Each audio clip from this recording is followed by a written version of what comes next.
누가복음 15장 25절에서 32절까지 말씀 번갈아 가면서 읽겠습니다. 그런데 큰아들이 밭에 있다가 돌아오는데 집에 가까이 이르렀을 때 음악 소리와 춤추면서 노는 소리를 듣고 종이 그에게 말하였다. 아우님이 집에 돌아왔습니다. 건강한 몸으로 돌아온 것을 반겨서 주인 어른께서 살찐 송아지를 잡으셨습니다.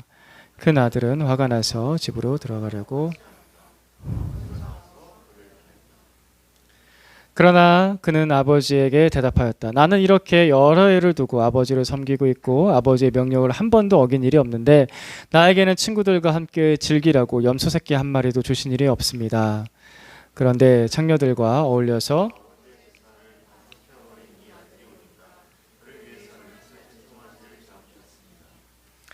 아버지가 그에게 말하였다. 얘야, 너는 늘 나와 함께 있으니 내가 가진 모든 것은 다 내 것이다. 그런데 같이 읽겠습니다. 시작. 그런데 너의 이 아우는 죽었다가 살아났고 내가 잃었다가 되찾았으니 즐기며 기뻐하는 것이 마땅하다. 아멘. 지난주에 하나님 아버지 마음은 기본적인 마음은 용서와 기쁨이다라고 말씀드렸습니다. 우리 아버지 하나님의 마음은 항상 용서와 기쁨이 기본 상태입니다. 그게 기본 상태. 언제나 용서하시고 품에 안아주시고 기뻐해 주시는 우리 아버지이십니다. 그런데 사람은 신을 두려워하기 때문에 신을 필요로 하지만 신을 두려워하기 때문에 하나님께서 우리에게 아무리 사랑이라고 해도 그것을 심판으로 바꿔 듣곤 합니다. 하나님께서 아무리 우리에게 용서라고 해도 무서운 명령으로 바꿔 듣곤 합니다. 그래서 하나님 아버지의 마음은 용서와 기쁨인데 그 본심을 알아듣지 못하고 알지 못하고 오해하고 그래서 하나님 아버지로부터 점점 본능적으로 멀어집니다. 아니야, 가까이 하면 안 돼.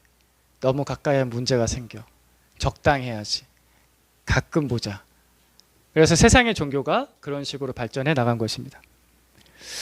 하지만 우리를 향한 하나님 아버지의 마음의 기본 상태는 언제나 용서와 기쁨입니다. 이걸 잊지 말아야 됩니다.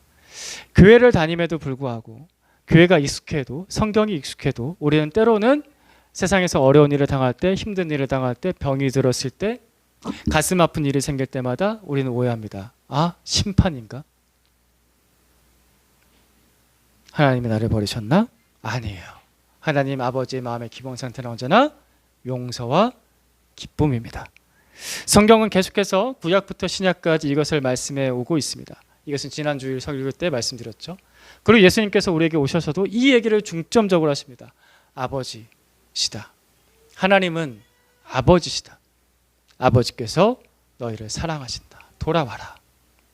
그 얘기를 하시는 거예요. 누가복음 15장도 그렇게 예수님께서 들려주시는 이야기죠. 진짜 아들이 진짜 하나님의 이야기를 아버지 이야기를 들려주십니다. 그래서 15장에 나오는 되찾은 아들의 비유를 지난주까지 봤는데요. 오늘도 봅니다. 왜냐하면 지난주에 아름답게 마무리가 되는 것 같았지만 나머지 이야기가 있거든요. 사실 둘째 아들이 집을 나갔습니다. 그리고 회개하고 아버지께로 돌아왔습니다. 그러면은 디 엔드가 되어야 되는데 엔드가 안 났어요. 왜냐하면 이 집에는 둘째 아들이 있잖아요. 그러면 무슨 뜻일까요? 어떤 아들도 있다? 첫째 아들도 있다. 그래서 첫째 아들의 이야기가 나옵니다. 첫째 아들의 등장은 이렇게 시작을 합니다. 25절부터 28절까지 다시 한번 번갈아 가면서 읽겠습니다. 그런데 큰아들이 밭에 있다가 돌아오는데 집에 가까이 이르렀을 때 음악 소리와 춤추면서 노는 소리를 듣고 종이 그에게 말하였다. 아우님이 집에 돌아왔습니다. 건강한 몸으로 돌아온 것을 반겨서 주인 어른께서 살찐 송아지를 잡으셨습니다.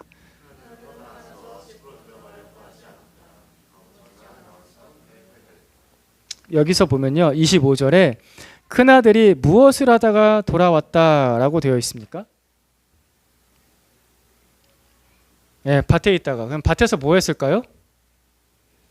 예, 밭에서 축구하지 않고 놀지 않고 일을 했겠죠. 예, 열심히 일을 하다가 돌아왔습니다. 이 아들은 진짜 첫째예요. 첫째. 성실한 첫째. 착한 첫째. 듬직한 첫째. 그렇죠? 첫째들 첫째들 어디 있어? 첫째들. 네. 듬직한. 네. 아멘.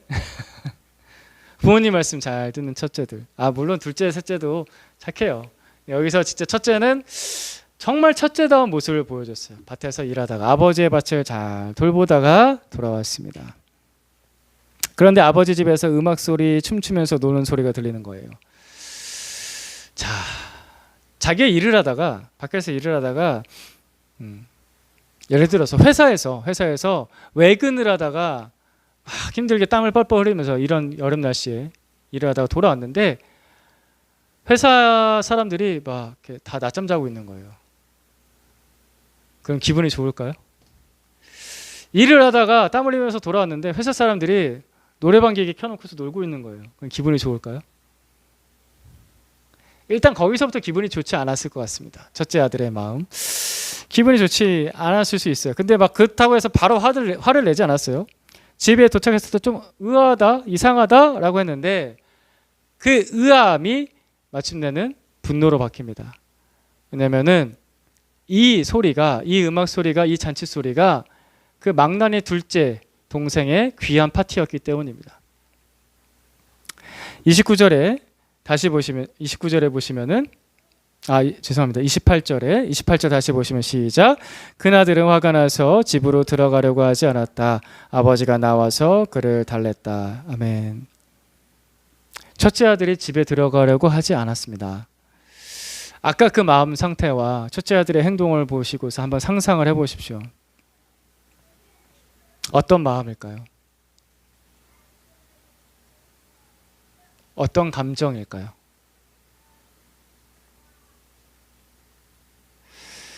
이 모습이 충분히 이해가 됩니다. 그리고 이 장면을 상상해 보면은 여기에 또 다른 집 밖에 서 있는 아들이 있습니다. 우리 첫째 아들의 이야기를 좀 더 들어보겠습니다. 29절과 30절 말씀. 29절 먼저 읽어주시겠습니까? 그러나 시작. 그러나 그는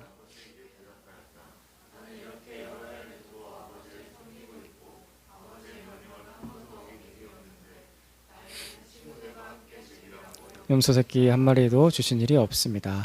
그런데 청녀들과 어울려서 아버지의 재산을 다 삼켜버린 이 아들이 오니까 그를 위해서는 살찐 송아지를 잡으셨습니다.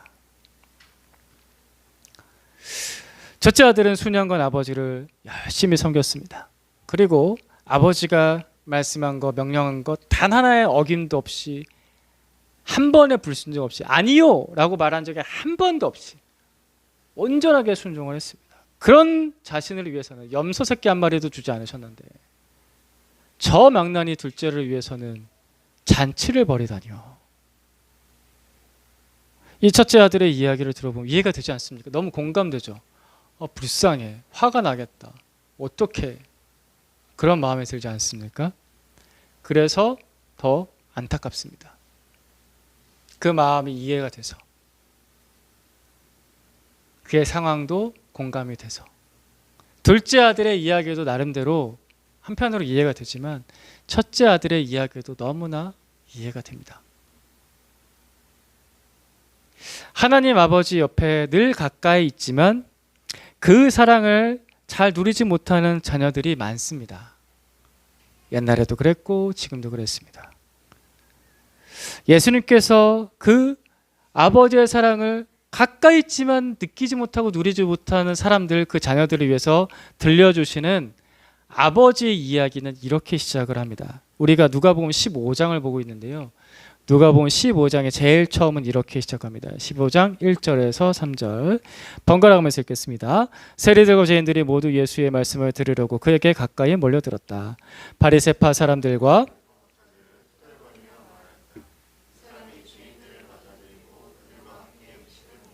같이 읽겠습니다. 그래서 예수께서는 그들에게 이 비유를 말씀하셨다.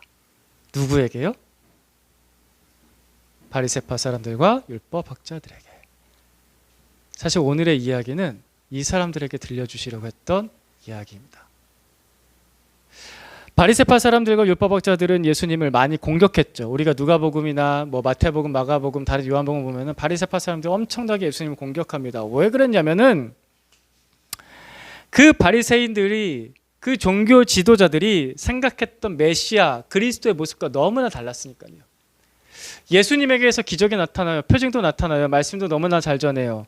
그러니까 이분이 뭔가 다르다는 걸 느꼈어요. 그리스도일 수 있겠다라고도 생각했어요. 그런데 바리새파 사람들과 율법학자들이, 그 율법에 능통한 사람들이 늘 성경을 보면서 생각했던, 그들이 꿈꾸었던, 그리고 그들이 기대했던 그리스도의 모습과는 너무나 다른 거예요. 만약에 메시아 그리스도가 이 땅에 오신다면은, 이스라엘 땅에 오신다면은 경건한 우리, 율법을 잘 지킨, 단 한 토시도 빼놓지 않고 철저하게 율법을 지키는, 하나님의 뜻을 철저하게 지키는 우리 같은 사람을 선택하러 오겠지라고 바리새인들이 생각을 했다고요. 그렇게 믿었습니다. 그래서 그렇게 열심히 믿었고 행동했거든요. 순종했거든요. 그런데 정작 그와 같은 분이 오시자, 그럴 것 같은 분이 오셨는데, 이 예수라는 분은 죄인과 세리의 친구,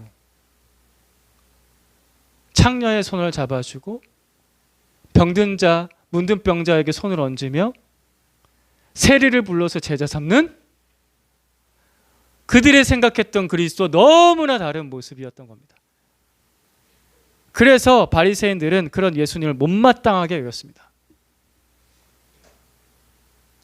바리새인들 중에서는 성경에서 보다시피 그 결과 예수님의 완전 대척점에 서서 적대자가 된 사람들이 많았습니다. 그래서 결국에는 이 사람들에 의해서 예수님께서 재판을 받으시고 십자가에 못 박히게 넘김을 당하죠. 하지만 바리새인들 중에서는 그런 사람들이 있었는데, 우리가 성경을 잘 보면요, 그 바리새인들 중에서 일부는 예수님 곁에 계속 있어요. 특이한 사람들. 뭔가 다르다고. 이분은 분명 하나님이 보내는 사람 같다라는 느낌이 있어요. 그리고 그게 보여요. 하지만 자기들이 생각하는 그리스도 너무나 달라. 그래서 계속해서 질문을 던져요. 예수님 이러셔야죠. 예수님 왜 이러세요? 이건 아니죠. 계속 옆에서 질문을 던지면서 계속 알짱알짱거리는 바리새인들도 꽤 있습니다. 그죠? 그래서 나중에 이 바리새파 사람들 중에서 예수님의 제자가 된 사람들이 꽤 많았습니다. 예수님의 12제자, 핵심 멤버, 사도라 불렸던 12제자 그룹 안에는 바리새인들이 없었어요. 하지만 예수님의 제자가 12명만은 아니었거든요. 성경에 보면은 70명의 제자 그룹도 있었고 120명의 제자 그룹도 있었고 500명의 제자 그룹도 있었습니다. 이 숫자는 보통 남자 숫자를 세니까요. 그보다 훨씬 더 많았겠죠. 여자 제자들까지 합치면요. 그럼 적어도 500명 그룹 안에는 바리새인들이 꽤 있었다는 겁니다. 그리고 우리가 잘 알고 있는 바울은 어디파 사람? 바리새파 사람. 가말리엘 문화 아래서, 가말리엘이라는 유명한 랍비거든요. 바리새인 중에서 가말리엘의 제자였던 바리새인 사울이 예수 그리스도의 부름을 받고 예수 그리스도의 제자 사도가 됩니다. 그만큼 우리가 보통 바리새파 사람 하면 되게 나쁜 사람이라고 알고 있는데, 그 뭉뚱그려서 그걸 생각하신 거고요. 그 바리새파 사람들 중에서는 진짜 진심으로 하나님을 잘 믿어보려는 사람들이 있었어요. 열심을 냈던 사람들이 있었다고요. 이 첫째 아들처럼. 하지만 예수님께서는 그들의 중심을 보시죠. 열심히 믿는 건 좋아, 잘하는데 예수님은, 하나님께서는 중심을 보시잖아요. 그 중심을 보니까 행동으로는, 몸으로는, 말로는 하나님과 가까운데 마음이 멀어 있는 거예요. 그 마음이 하나님을 아버지로 느끼지 못하고 아버지의 그 기쁨만으로 들어가지 않는 거예요. 그것을 지적하십니다. 마태복음 15장 8절 말씀 같이 봅니다. 아래에 있습니다. 시작. 이 백성이 입술로는 나를 공경해도 마음은 나에게서 멀리 떠나 있다. 입술로는, 행동으로는, 말로는 하나님을 공경하는데 마음은 멀어져 있구나.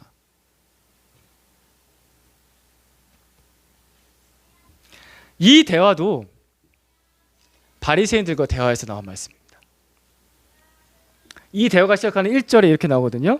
바리새파 사람들과 율법학자들이 예수께 와서 말하였다 하면서 얘기를 하다가, 이 백성이 입술로는 나를 공경하는데 마음은 내게서 멀구나. 예수님께서 안타까워하시면서 하시는 말씀입니다.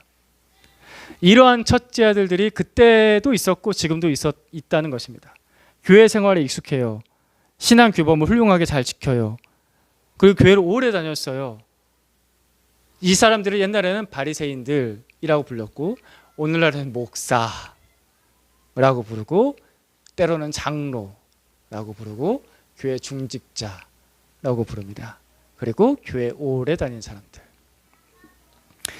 교회 오래 다니는 사람들 중에서 이 첫째 아들의 특징에 나타나는 사람들이 꽤 있습니다. 은연중에 이게 자꾸 나타나요. 안타깝죠. 이들은 예배, 기도, 성경, 그리고 하나님께서 주신 하나님을 만날 수 있는 모든 은혜의 수단들에 대해서 굉장히 가까워. 예배당도 쉬워요, 오는 게. 은혜의 수단에는 너무나 가까운데 아버지의 기쁨 안으로는 잘 들어가지 않는다는 거예요. 이걸 잘 살펴보셔야 됩니다. 내가 은혜의 수단에는 너무 가까이 있는데 내가 아버지의 기쁨 안에 들어가 있나? 아버지의 잔치자리에 들어가 있나? 이걸 살펴봐야 돼요. 큰아들은 화가 나서 집으로 들어가려고 하지 않았습니다. 아버지가 나와서 그 아들을 달래죠. 첫째는 아버지 집에 들어가려고 하지 않았는데 그것에 담겨진 것은 뭐냐면은 아버지와의 깊은 관계, 아버지의 사랑, 아버지의 정, 아버지의 마음, 그 본질 안으로는 더 깊게 관계를 맺지를 못하고 있다는 거예요. 첫째 아들이 아버지에게 말하는 것은 이렇습니다. 아버지, 제가 아버지를 몇 년 동안 섬겼는데요. 아무 말 없이 묵묵하게. 아버지 말씀에 제가 하나라도 어긴 것이 있습니까? 라고 하면서 첫째 아들은 자기가 행한 것을 얘기합니다. 저 이것도 하고 저것도 하고 다 지켰잖아요. 근데 왜 내 마음을 몰라주세요? 그때 아버지는 뭐라고 대답하냐면요. 이렇게 달래요. 31절 말씀 같이 봅니다. 시작. 아버지가 그에게 말하였다. 얘야, 너는 늘 나와 함께 있으니 내가 가진 모든 것은 다 내 것이다. 아버지는 아들과 함께 있는 것을 얘기합니다. 관계를 얘기하죠. 네가 나와 늘 함께 있었잖아. 나도 늘 너와 함께 있어. 내가 모든 것을 너에게 다 줄 만큼 너를 사랑해. 아버지는 어떤 행동보다 아버지의 그 정, 아버지의 사랑, 아버지의 기쁨, 내가 너와 함께하고 싶어 라는 그것을 얘기합니다. 네가 나한테 불순종을 하더라도 뭘 하나 어겼다고 하더라도 그렇다고 아버지가 아들을 버립니까? 전혀 그렇지 않죠. 함께 있고 싶어 하죠. 여러분, 휴가 기간에 누구랑 같이 있고 싶으십니까? 이때 대답이 잘못 나면 혼자 있고 싶어요. 이럴 수도 있는데. 휴가 기간에 누구랑 같이 보통 시간을 보내세요? 가족이랑 보내요. 남편이랑 보내고 아내랑 보내고 자녀가 있으면 자녀랑 같이 시간을 보내죠. 물론 혼자 있고도 싶죠? 하지만 진짜 행복한 시간은 같이 있고 싶어 한다고요. 가족하고. 그죠? 예, 아닌가요? 아니라면 다시 한번 더 생각해 보세요. 같이 있고 싶어요. 아버지는 우리와 같이 있고 싶어 하십니다. 그 사랑과 정을 나누고 싶어 하신다고요. 잘 못해도 괜찮아요. 뭔가를 더 잘해서 인정받기를 원하는 거, 이게 첫째 아들의 마음이거든요. 아버지는 사랑을 함께 나누고 싶은 거, 그게 아버지의 마음이에요. 더 잘해서 인정받고 싶어하는 마음, 이게 이제 구체적으로 교회 안에서 한번 생각해 보겠습니다. 신앙 안에서 생각해 볼게요. 뭔가를 잘해서 인정받고 싶어하는 마음이 사람에게 당연히 있을 수 있습니다. 있을 수밖에 없어요. 사람은 인정의 욕구가 있으니까. 그래서 교회 안에서 누군가에게 인정받고 싶어 할 수 있습니다. 그 대상이 어떤 한 사람일 수 있죠. 보통 남편들은 아내에게 그런 신앙의 연륜에 대해서 인정받고 싶어하는 마음이 있어요. 뭐 아내도 동일하게 남편에게, 자녀들에게 인정받고 싶어하는 마음이 있을 수 있어요. 특별히 교회에 있다 보면은 목사에게 그런 신앙을 인정받고 싶어하는 사람들이 꽤 있습니다. 목사가 뭐라고? 근데 이게 좀 더 확장이 돼서요, 교회 공동체에게 인정받고 싶어하는 마음이 있을 수 있습니다. 내가 이 정도 봉사하고 이 정도 헌금하고 이 정도 섬기고 하면은 저를 좀 인정해 주시죠. 제가 그래도 꽤 괜찮은 사람이지 않습니까? 그래서 이제 교회 이제 집사 직분 있고 권사 직분 있고 장로 직분 있잖아요. 예, 그런 것들에 대해서 누구를 뽑을 때 인정받고 싶어요. 뭐 그럴 수 있습니다. 그럴 수 있습니다. 충분히 그럴 수 있습니다. 그런데 그 마음이 궁극적으로 어디를 향해 가냐면은 하나님을 향해서 갑니다. 하나님께 인정받고 싶은 거예요. 내가 이런 거 하고 저런 거 하고 성경 읽고 기도하고 뭔가 더해서 인정받고 싶어요. 그래서 최종적으로는 교회에서 그 직분의 자리에 올라갔다는 것을 이렇게 생각을 해요. 나는 이제 완벽하게 하나님의 자녀가 됐고 이제 더 이상 나한테 두려울 게 없고 무서울 게 없고 하나님께서 나한테 잘해 주시겠지라는 생각. 근데 그 마음이 어디서부터 나오냐면요. 두려워서 그래요. 두려워서. 사람은 지난주 말씀드렸나요? 지지난주 말씀드렸나요? 사람은 본능적으로 신을 두려워합니다. 신이 두려워서 기도하고 신이 두려워서 경전을 읽고 신이 두려워서 순종하고 그래서 그에게 잘 보여서 어떤 경제에 이르러서 인정받는 자리까지 올라가는 거. 사람이니까 그럴 수 있습니다. 사람은 불완전한 존재고 두려운 존재라서 세상의 일을 다 예측하지 못하기 때문에 어떤 사고, 어떤 질병, 어떤 관계 문제가 생길지 몰라서 그래서 이 모든 활동들을 해서 안전함을 느끼고 싶은 거예요. 세례를 받아서 안전함을 느끼고 싶고 양육 과정을 통과해서 안전함을 느끼고 싶고 예배를 잘 드려서 안전함을 느끼고 싶고 기도를 잘해서 안전함을 느끼고 싶고 내가 집사가 되고 권사가 되고 장로가 돼서 그래서 안전함을 느끼고 싶은 거예요. 두려우니까.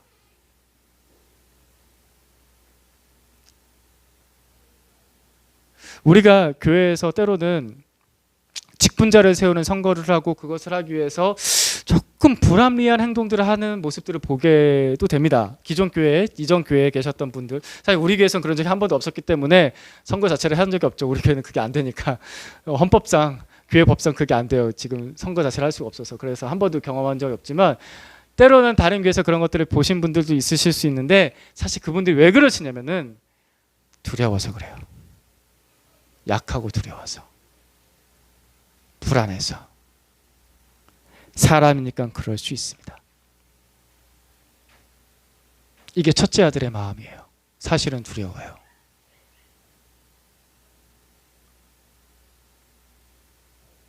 하지만 이것이 다른 신을 향해서는 그럴 수 있지만 하나님 아버지를 향해서는 이게 건강한 마음이 아니라는 거예요. 예수님께서 이 땅에 오셔서 바리새인들과 계속해서 논쟁하셨던 이유 중 하나가 뭐냐면은 야 그거 아니야 라는 거예요. 네가 생각하는 신은 하나님이 아니야. 네가 그렇게 섬기는 신이 하나님 아버지가 아니시라고. 하나님 아버지는 원래 이런 분이셔. 하나님 아버지의 기본적인 마음은 언제나 용서와 기쁨이야. 아버지는 너를 사랑해. 얘야 너는 늘 나와 함께 있으니 내가 늘 너와 함께 있으니 그것으로 된 거잖아. 뭐가 그렇게 두려워? 뭐가 그렇게 무섭고 뭐가 그렇게 불안하니? 혹시 우리들 중에 이런 첫째 아들의 마음이 있는 분들이 있다면은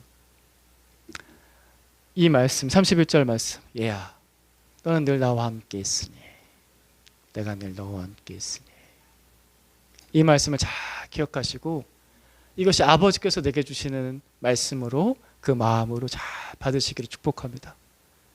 너무 두려워하지 마십시오. 아버지는 그저 나와 함께 하고 싶어 하세요.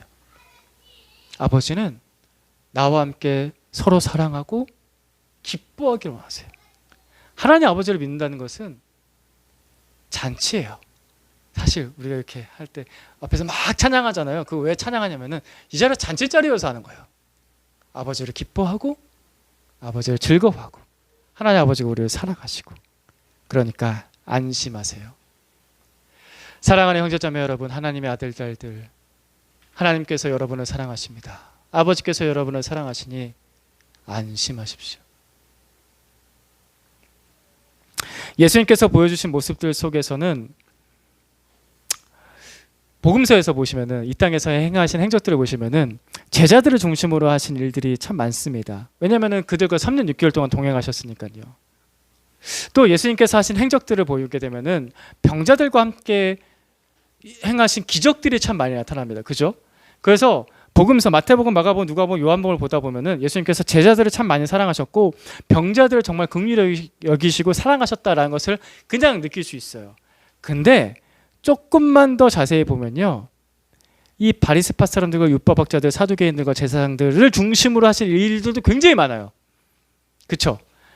그들과 대화하셨던 장면들, 논쟁하셨던 것들, 때로는 예수님께서 화내셨던 것들, 또 어떤 바리새인은, 어떤 율법학자는 너에게 하나님의 나라가 멀지 않다라고 하신 사람도 있고, 어떤 사람에게는 내가 거듭남에 대해서 아직도 모르니? 라고 하시면서 거듭남에 대해서 설명한 사람도 있단 말이죠.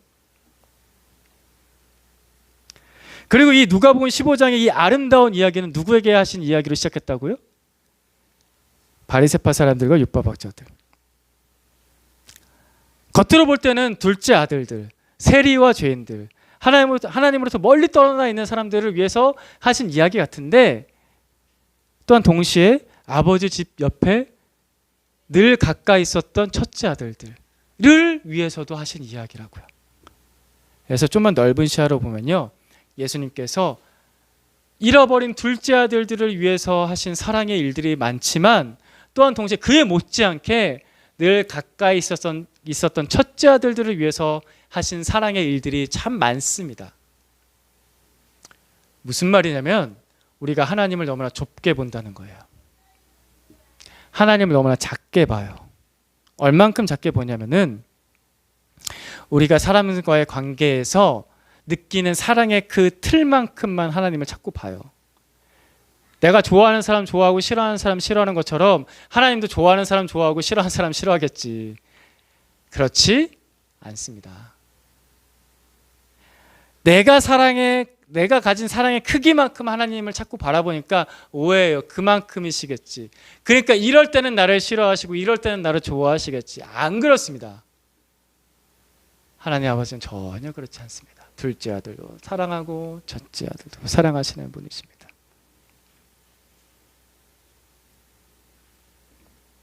우리 31절 말씀 한 번 더 읽어볼까요? 시작. 아버지가 그에게 말하였다. 얘야, 너는 늘 나와 함께 있으니 내가 가진 모든 것은 다 내 것이다. 안타까운 첫째 아들에게 하신 말씀인데, 사실 이 말씀은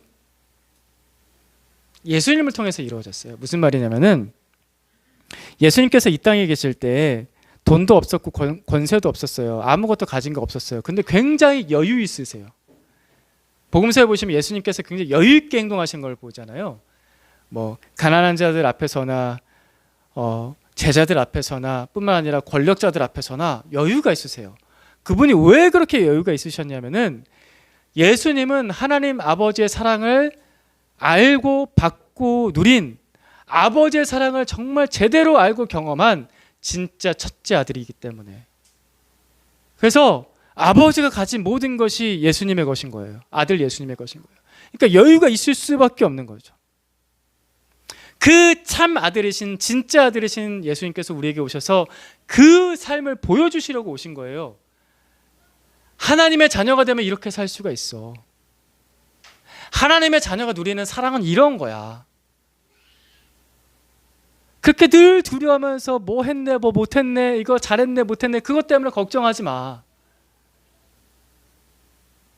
아버지의 자녀로 사는 건 이런 거야 라고 하시면서 예수님의 삶을 보여주신 거죠. 그래서 예수님의 공생의 사역, 구원 사역의 첫 번째 시작은 이렇게 시작한다고요. 마태복음 3장 16절에서 17절 같이 읽습니다. 시작. 예수께서 세례를 받으시고 물에서 올라오셨다. 그때 하늘이 열렸다. 그는 하나님의 영이 비둘기같이 내려와 자기 위에 오는 것을 보셨다. 그리고 하늘에서 소리가 나기를 이는 내가 사랑하는 아들이다. 내가 그를 좋아한다 하였다. 아멘. 이 모습을 우리에게 왜 보여주셨을까? 사랑을 누리는 자녀의 삶을 보여주신 거예요.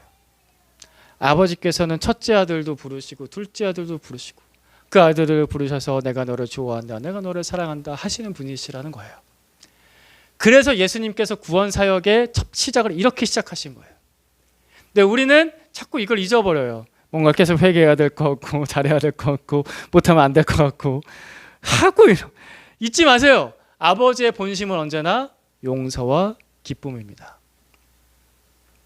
그렇다면 우리의 반응은 뭐여야 될까요? 그 아버지를 향한 우리의 반응, 감사와 기쁨인 거예요. 아버지의 잔치자리에 들어오십시오. 아버지의 기쁨의 자리에 들어오십시오. 아버지는 여러분을 기뻐하십니다. 아버지는 여러분을 용서하기를 기뻐하시고, 아버지는 여러분을 사랑하기를 좋아하시고, 즐거운 시간, 행복한 삶, 그걸 영원히 준비해 놓고 계신 분이세요. 여기서도 그렇고 거기 가서도 그렇고. 죄짓고 하나님을 떠난 못난 둘째 아들의 모습도 우리에게 있고요. 늘 신앙생활 열심히 하려고 아등바등하는 첫째 아들의 모습도 우리에게 있습니다. 그 두 모습 다 우리에게 있습니다. 중요한 것은 이거예요. 그럼에도 불구하고 하나님께서는 그런 우리의 아버지가 되기를 원하신다라는 것입니다. 그래서 이번 주에 혹시 또 어려운 일이 생기면요, 좀 힘든 일이 생기면요, 하나님이 나를 싫어하시나? 내가 벌을 받는 건가? 라는 생각이 번뜩하고 또 인간의 본능처럼, 두려움의 그 본능처럼 떠오를 수 있거든요. 그럴 수 있어요.